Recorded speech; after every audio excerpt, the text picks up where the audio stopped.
This is Professor Pete Alexander with the Winning at Business and Life podcast, where business leaders share their insights. It is 6 questions in 7 minutes because successful business leaders are busy and rarely have more time to spare. So let's get to it. Question number 1. In a few sentences, please tell me who you are and what you do. Hello, everyone. Aleksander Poniewierski. As you can see, right now I am in Europe. I'm partner in the company called Ernst & Young, or previously was Ernst & Young, now it's EY. And I lead globally digital and emerging technologies for our consulting practice. Also, I'm author of the bestseller book, Speed No Limits in the Digital Era. Alexander, it's so great to have you on the show. Question number 2. What's the best thing about working in your industry?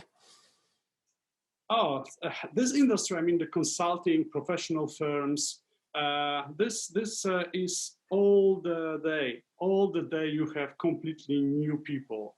You have completely new opportunities. You see people talking to you with their problems, but also people who want to share with you their successes. So it is, in my opinion, the best thing you can achieve. I mean, you have both problems and great things at once.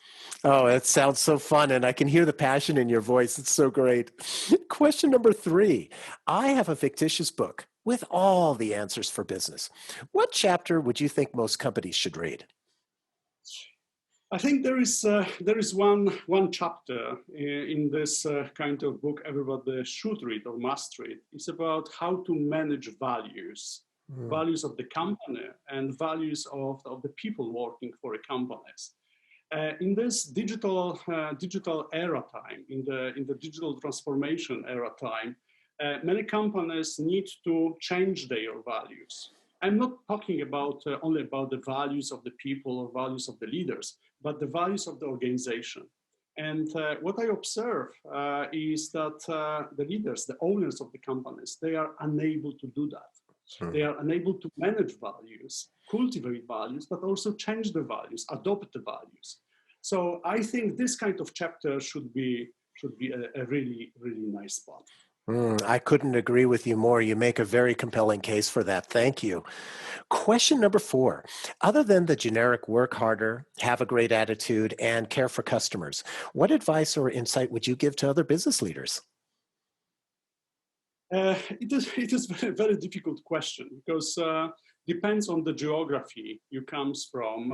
You can advise very, very different things, right? But I think, everywhere we have today one huge problem. This problem is a continuation of education. And massively, leaders need to understand that they need to continue their education. They need to educate. They need to read books. They need to talk to other people. Because when you stay, you are going back. And in today's world, where everything is so fast, right? You need to motivate yourself as a leader to educate you, and then your staff, your personnel, your people will replicate your habit. So they will educate themselves. So in my opinion, the leaders need to today understand that the education, knowledge, wisdom, and awareness of the change is the must in the business. Mm-hmm. And it's really interesting that you mentioned about that if you don't continue to learn, you became stagnant. And I think that is such a critical understanding because things change so rapidly. And I'm sure you see that as you're consulting with various organizations, especially with technology. And if you sit with the same mindset without being willing to adapt, you potentially are going to become obsolete. Am I correct? Yes, you are. And very often I observe that the leaders having no, let me say, habit to educate, they are bringing examples from their past life.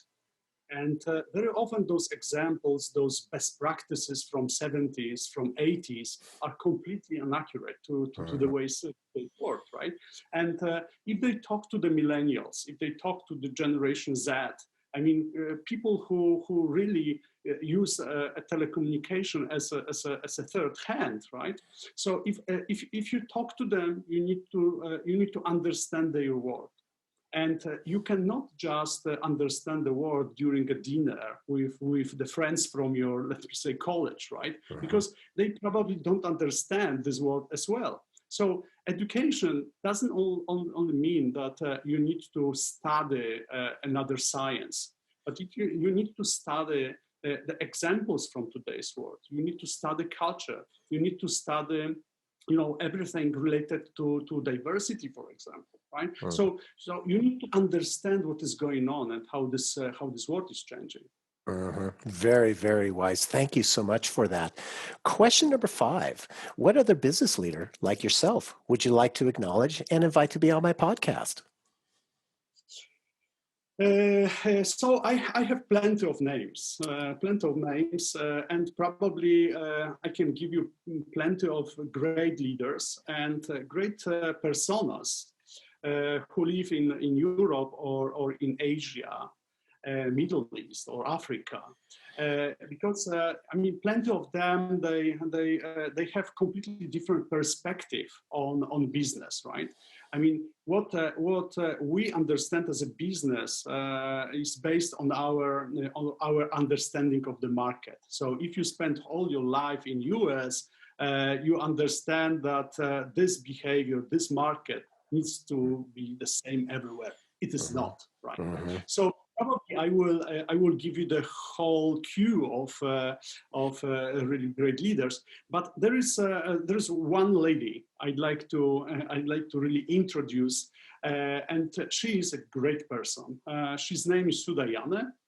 She is a Stanford professor and the expert of autonomous car, Internet of Things, AI. She's an author of plenty of books in this topic, and really, really amazing person. So I love her because she's so wise. I mean, she's very open for people, and she's very, very, let me say, creative in the completely different, not existing today way. So recommend you. Wonderful. I'll reach out to her. Thank you so much for that recommendation.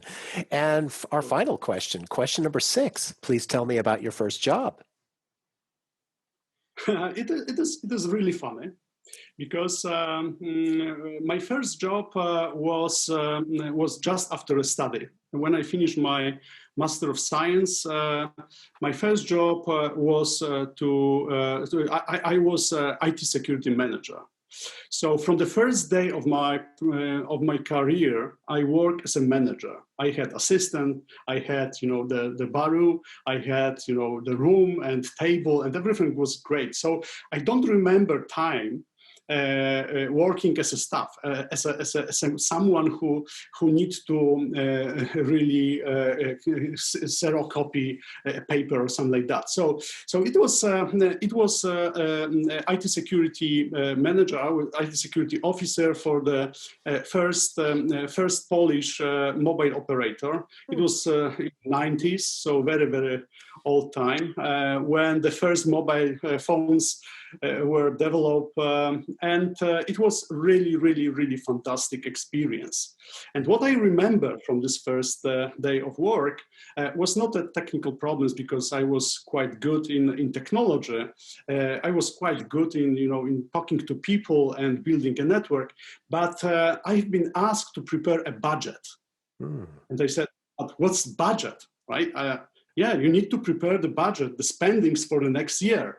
I said, but what kind of spendings? I mean, what do you want to invest? What kind of consultants you want to hire? What do you want to build, etc. Right? So I remember this day because then I recognized what does it mean the teamwork? Because my colleagues, much older than myself, they said, hey, rookie, you don't understand what what they are asking you, right? I said, yeah, I don't understand. So we will help you to prepare this budget. We will prepare for the whole department, the spendings and everything related to the project. So it was my remembrance, and I when I repeat this story to my colleagues, to my professional colleagues or private life colleagues, they are laughing because this experience is really, really amazing, right? Today, probably you have no chance to become a manager day one in your job, right? For one of the biggest company in this, Central Europe, but it was the time, right? So yeah, it was really fun. Great story. I love listening to that. So, Alexander, thank you so much for being on the show. How can people find you? So you can find me in EY. So if you just search me in EY as a global lead for digital emerging technologies, or you can find me on LinkedIn and Twitter and Facebook, of course, and also you can find me on my books webpage, www.speednolimits.com. Perfect. This is Professor Pete Alexander with the Winning at Business and Life podcast. Thanks for listening. Thank you.